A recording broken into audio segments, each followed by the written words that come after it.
किया गया है महामृत्युंजय मंत्र का यदि हम किसी ब्राह्मण से अनुष्ठान करवा रहे हैं, महामृत्युंजय मंत्र का यदि हम किसी ब्राह्मण से अनुष्ठान करवा रहे हैं, शिव महापुराण की कथा कहती है अनुष्ठान पत्नी करवा रही है या पति करवा रहा है, सास करवा रही है या ससुर करवा रहा है, घर का जेठ करवा रहा है या जेठानी करवा रही है। शिव महापुराण की कथा कहती है जितने लोग आपके घर में रह रहे हैं, जितने लोगों के साथ आप 24 घंटे घर के अंदर रह रहे हैं, जब हम पशुपति व्रत करें या महामृत्युंजय का अनुष्ठान किसी ब्राह्मण से करवा रहे हैं या मंदिर में हम अनुष्ठान करवा रहे हैं, तो भी हमारे चित्तवृत्ति से हमारे परिवार वालों को ये मालूम होना चाहिए कि मैंने उन ब्राह्मण के द्वारा अपने परिवार के हित के लिए, अपने बुजुर्ग के हित के लिए, अपने घर के हित के लिए मैंने महामृत्युंजय का अनुष्ठान करवाया है। उसका पुण्य 4 गुना बढ़ता है, जिससे घर के लोगों में कोई विस्मयता उत्पन्न ना हो।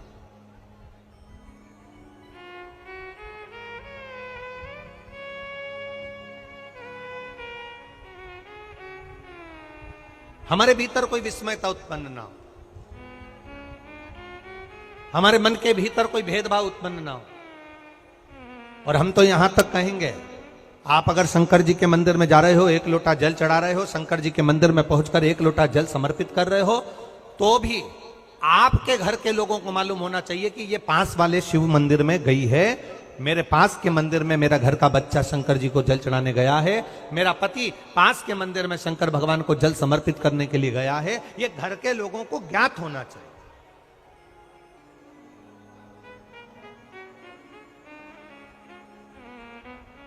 घर के लोगों को ये मालूम होना चाहिए कि ये पास के मंदिर में मेरी धर्म पत्नी गई है, पास के मंदिर में मेरे माता पिता गए, पास के मंदिर में मेरे परिवार के लोग हैं। ये आपकी चित्तवृत्ति में और परिवार की चित्तवृत्ति में ये बात रहना चाहिए, छुपा कर नहीं जाना।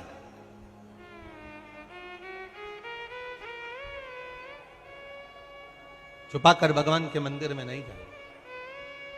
छुपाकर पशुपति व्रत नहीं करना। महाराज, शिव महापुराण की कथा वर्णन करती है कि आप भगवान का अगर कोई व्रत, कोई साधना, कोई नियम ले रहे हो, माना आपने कोई व्रत करा, कोई साधना करी, पर घर के लोगों को वो ज्ञात होना चाहिए कि ये मंदिर तक जा रही है, ये पशुपति व्रत कर रही है, आराधना कर रही है। आज माता पार्वती जी ने शिव जी के सम्मुख में ये बात कह दी कि मैं एकांत में जाकर भगवान का तप करना चाहती हूं और एकांत में बैठकर तप करना चाहती हूं, और उस तप का जो पुण्य है वो आपको देना चाहती हूं। शंकर भगवान ने तुरंत माता पार्वती जी से कहा, सुनो जगत जननी, सुनो जगदम्बा, सुनो पार्वती, आप तप करो, मना नहीं है, आप साधना करो, मना नहीं है, आप आराधना करो, मना नहीं है, और आप सोचो कि आपकी करी गई तप साधना का पुण्य आप मुझे दे दो, तो भगवान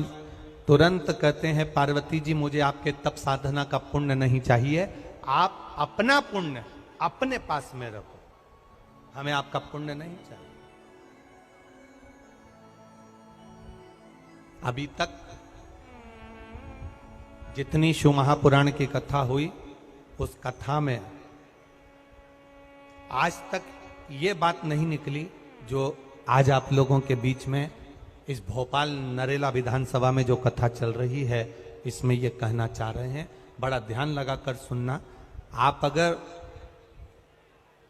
5 महीने तक, 6 महीने तक, 3 महीने तक, 2 महीने तक, 15 दिन, 20 दिन, 1 महीना, 1 साल, 2 साल, 8 साल, 4 साल अगर आपने शंकर भगवान को जल चढ़ाया है, तो शिव महापुराण की कथा यहां तक कहती है कि आपके घर में अगर कोई व्यक्ति बहुत दयनीय स्थिति में पड़ा हुआ है, हॉस्पिटल में पड़ा हुआ है, कोई तकलीफ में पड़ा हुआ है, कोई कष्ट में पड़ा हुआ है, तो आप जब भगवान शिव को जल समर्पित करो तो बाबा से ये विनती कर कर भी जल समर्पित कर सकते हो कि मेरे परिवार का एक व्यक्ति, उसका ये साथ में ये हो गया और वो हॉस्पिटल में पड़ा, उसका नाम ये है, गोत्र ये है। बाबा हमने जो तप साधना करी है, हमने जो इतने महीने तक आपको जल समर्पित करा है, हमने जो बेलपत्र समर्पित करी है, मेरे बाबा आज स्वीकार करना। और जो हॉस्पिटल में पड़ा है, जो कर्जे में लदालूम पड़ा है, जो तकलीफ भोग रहा है, ऐसी कृपा करना बाबा कि मेरे 2 महीने जो मैंने जल चढ़ाया है, उस चढ़ाए गए जल का पुण्य मैं उसके खाते में देती हूं और उसको ठीक कर देना। यह पुण्य का भाग।